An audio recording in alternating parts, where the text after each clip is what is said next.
संसार सागर में बड़ा कौन है? सबसे बड़ा कौन है? बोलना ही पड़ेगा, नहीं पता बोलना ही पड़ेगा। ऐसे नहीं, हमने तो कुछ नहीं खाया, हाँ, फिर भी आवाज आप तक क्या दूर दूर तक जा रही है। तो आप तो खा पी के है ना, तो जोर से बोलो राधे, दोबारा बोलो राधे। ध्यान दो, इस संसार सागर में अगर बड़ा है तो बताएं कौन बड़ा है? कि धन वृद्धा बल वृद्धा आयु वृद्धा स्थिते विचार, धन वृद्धा बल वृद्धा आयु वृद्धा स्थिते विचार, ते सर्वे अपि ज्ञान वृद्धाश्च किंकरा शिष्य किंकरा।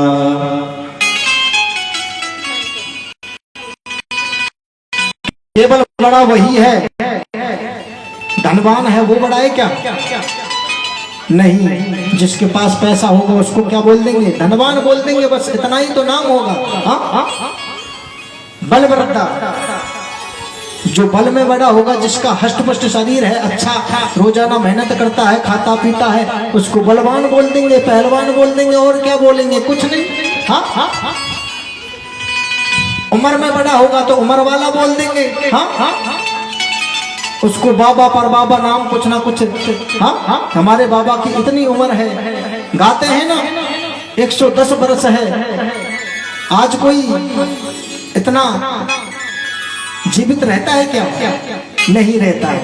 क्यों नहीं रहता है? इसलिए नहीं रहता है, ध्यान दो, सतयुग में उम्र थी 1,00,000 वर्ष, 1,00,000 वर्ष उम्र थी। किसमें? सतयुग में। युग कितने हैं? जोर से। हाँ, युग हैं 4, सतयुग, त्रेता, द्वापर और कलयुग। सतयुग में उम्र थी 1,00,000। सतयुग के बाद कौन सा युग है? त्रेता। त्रेता में एक शून्य कम कर दो, कितनी रह गई भैया जी? 10,000 वर्ष। भाई 1,00,000 में से कम करोगे शून्य तो 10,000 वर्ष रह गई। संत महात्माओं की योग समाधि लग जाती थी।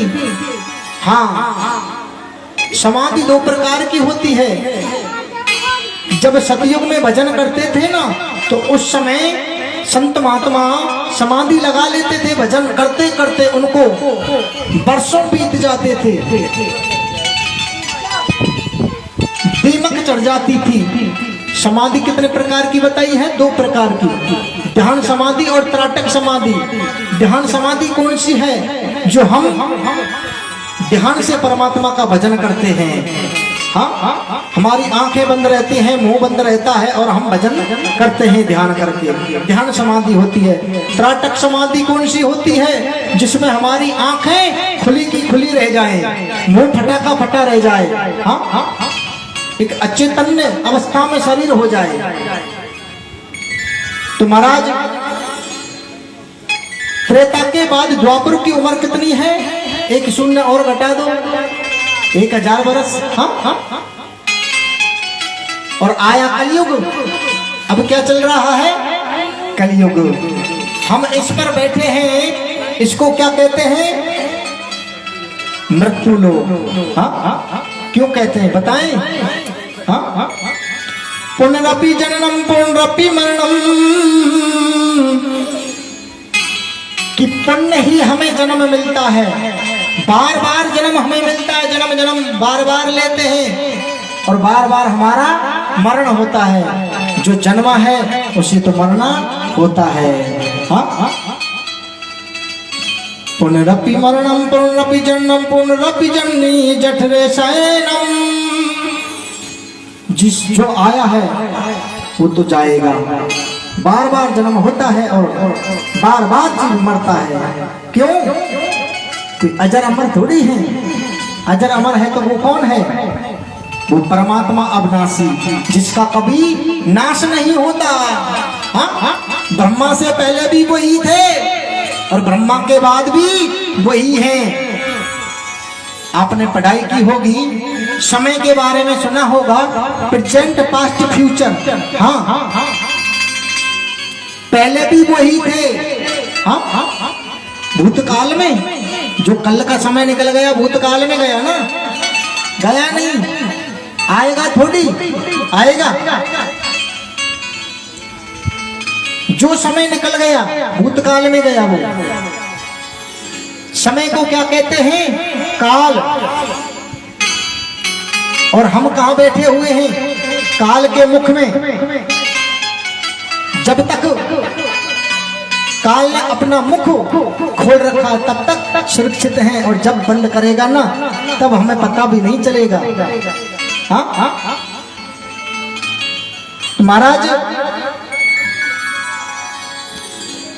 4 युगों का चौथे युग में कितना समय है? एक शून्य कम कर दो, केवल 100 वर्ष। और 100 वर्ष आपको पता है कोई जीता है? कोई नहीं जीता है।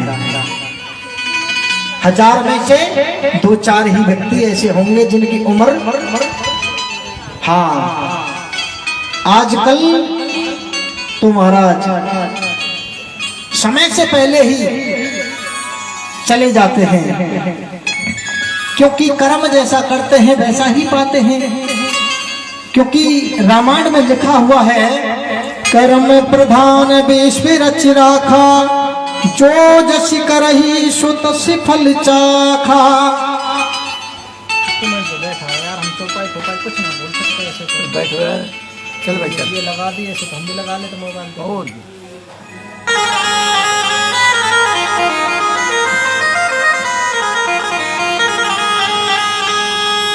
हो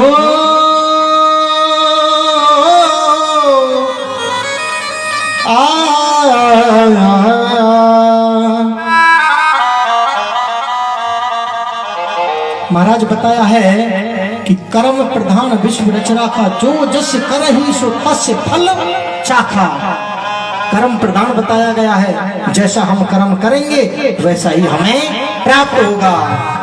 केवल कर्म करते रहो, ये ना इंतजार करो कि हमें फल पहले ही मिल जाए। कर्म किया हमने केवल 15 दिन, और हम इंतजार करते हैं कि हमारी नौकरी लग जाए, सोचने लग गई। अरे महाराज, भैया लग सकती है? नहीं लग सकती। हाँ, कर्म करते रहो, फल की इच्छा ना करो।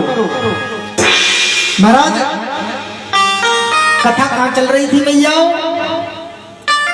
आत्मदेव ब्राह्मण जी दुखित होकर के, और जब जैसे ही घने जंगल में गए ना,